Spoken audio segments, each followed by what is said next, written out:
പ്രിയമുള്ള നാൻസിക്കും മക്കൾക്കും ഞാൻ നിങ്ങളോട് ക്ഷമ ചോദിക്കുകയാണ്.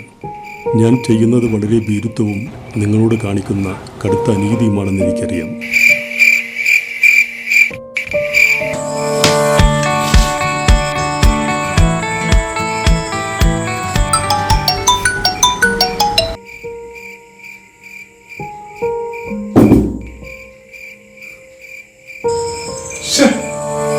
ഞാൻ ഫോണിൽ എന്തെങ്കിലും പറഞ്ഞാൽ എന്തിനു കട്ട് ചെയ്യുന്നേ?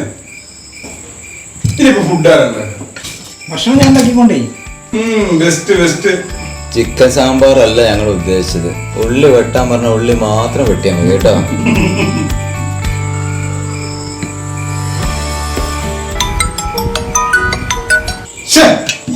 കട്ട് ചെയ്യുന്നേ കോപ്പ് ഫോണെടുത്ത് സംസാരിച്ചാലെന്താ? ആ ജോഷി, ഞാൻ പറയാൻ വിട്ടുപോയതാ. ഒരുപാട് പ്രതീക്ഷകളോടെയാണ് നമ്മൾ ജീവിതം ആരംഭിച്ചത്. പക്ഷേ എല്ലാം വളരെ പെട്ടെന്ന് തന്നെ തകിടം മറിഞ്ഞു.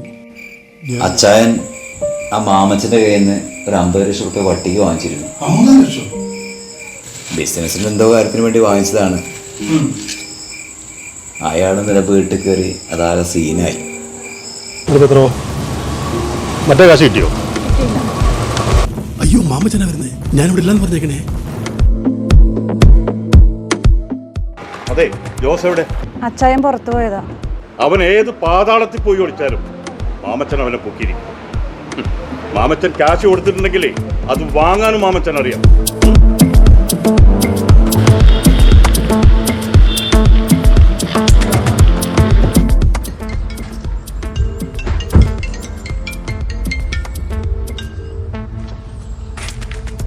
പറയൂ മാമച്ചായ. എടാ സുനിയേ, ഈ ഒരുക്കം പറഞ്ഞിട്ടാണ് ഞാൻ ജോസിന് കാശുണ്ടി കൊടുത്തത്. 1-2 കഴിഞ്ഞ് മുതലും ഇല്ല, പരിചയമില്ല. ഇതെന്നാ കോപ്പടാ? നീ ഒരുമാതിരി ചൊറിയുന്ന വർത്തമാനം പറയല്ലേ. നീ അല്ലടാ പറഞ്ഞത് നിന്റെ സുഹൃത്താണെന്നും വലിയ തറവാടിയാണെന്നും ഷോപ്പ് തുടങ്ങാൻ പോകുന്നൊക്കെ പറഞ്ഞല്ലേ. ഇപ്പൊ നീ ന്യൂസിലാൻഡിലും അവ ഇവിടെ മുങ്ങി നടക്കുക. ഞാൻ എന്നാ ചെയ്യണോടാ? താൻ പറഞ്ഞതൊക്കെ നേരെ മാമച്ച. താൻ സക്കാത്തിന് കൊടുത്തൊന്നുമല്ലോ ഇപ്പത്, പലിശക്കല്ലേ കൊടുത്തേക്കണേ. താൻ കൊടുത്ത് താൻ വാങ്ങിക്കണം കൂടോ. ഇതും പറഞ്ഞ് ഞാൻ എന്നെ വിളിച്ചേക്കരുത്. അപ്പൊ അങ്ങനെയായോ? കട്ട് ചെയ്തോ പുല്ല്. ഞാൻ കാണിച്ചു എന്ത് ചെയ്യണമെന്ന് എനിക്കറിയാം.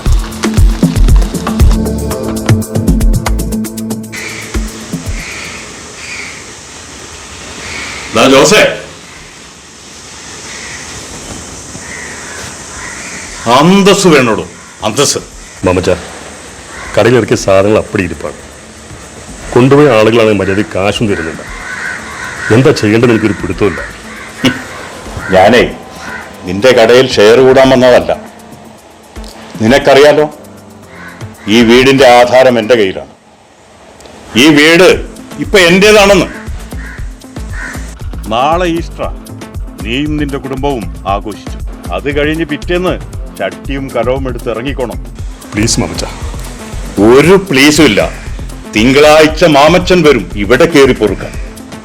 തടയാൻ ശ്രമിച്ചാൽ മാമച്ചന്റെ മറ്റൊരു മുഖം നീ കാണുവേ. മനസ്സിലായോടാ?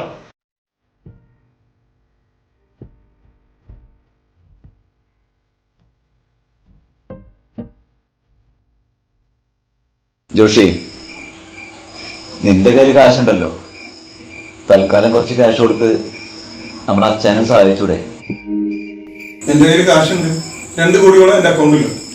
അതെന്ന് വെച്ചിട്ട് ഞാൻ അച്ഛനെ സഹായിക്കണം. എനിക്കത് മനസ്സില്ല. എന്നിട്ട് പിന്നെ മാമച്ചന്റെ കൂട്ടി ഞാൻ ഇങ്ങനെ തന്നെയാണ് അവന്റെ വീട്ടിലേക്ക്.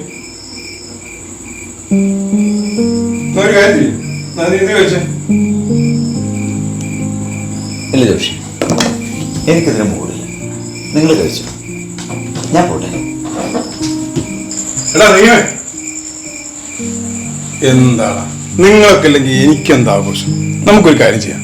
നമുക്ക് അച്ഛൻ്റെ വീട്ടിൽ പോയി അങ്ങ് അടിച്ചു പൊളിക്കട്ടെ. എന്താ അവിടെ വണ്ടി എടുക്ക. ഇതല്ലാതെ മറ്റൊരു പോംവഴിയും എൻ്റെ മുമ്പിലില്ല.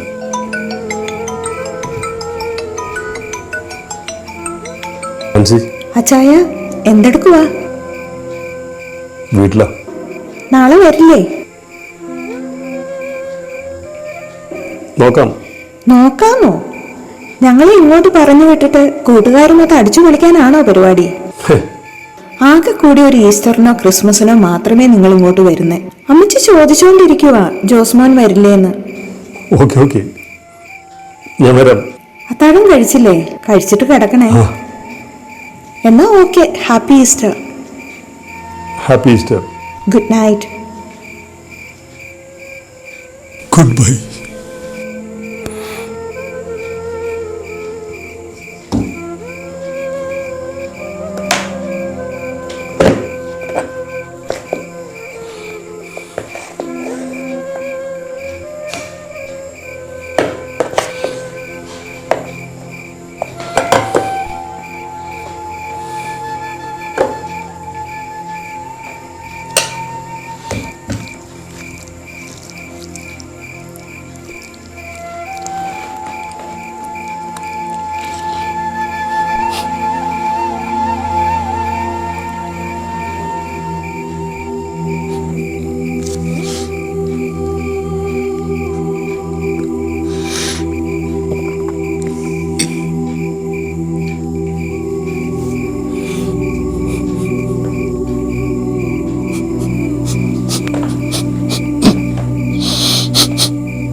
അത് ശരി, ഒറ്റക്കിരുന്ന് പൂശിയാലേ?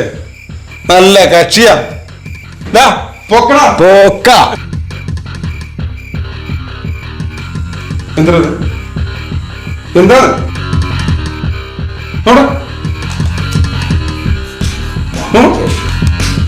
കാണിക്ക. ഞാൻ നിങ്ങളോട് വിട പറയുകയാണ്. എൻ്റെ മരണത്തിലൂടെയെങ്കിലും കർത്താവ് നിങ്ങൾക്കൊരു വഴി കാണിച്ചു തരുമെന്ന പ്രത്യാശയോടെ, സ്വന്തം മക്കളെ.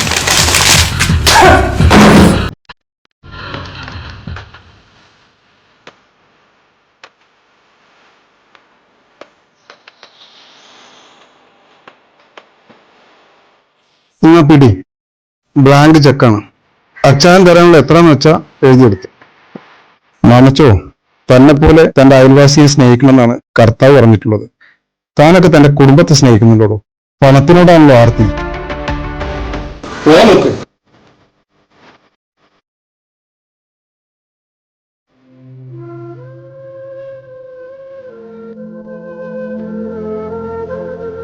എന്താടോ അച്ചായ? സബറോं की जिंदगी कभी कुछ नहीं होता है. അങ്ങ് ചിരിക്കടോ. പാപികളാൽ കുരിശിൽ തറക്കപ്പെട്ട കർത്താവ് ഉയർത്തെഴുന്നിട്ട് നാളെ ഈസ്റ്റർ. അത് മാത്രല്ല, നമ്മുടെ സൗഹാർദ്ദം ഊട്ടിയുറപ്പിച്ച നാൾ കൂടിയാണെന്ന്. അതെ, ഓക്കെ. എന്നാലേ നമ്മൾ നേരെ അച്ചായന്റെ ഭാര്യ വിട്ടു പോന്നു, നാൻസിയെ പൊക്കുന്നു, അടിച്ച് പൊളിക്കുന്നു. ഓക്കെ. ഓക്കെ.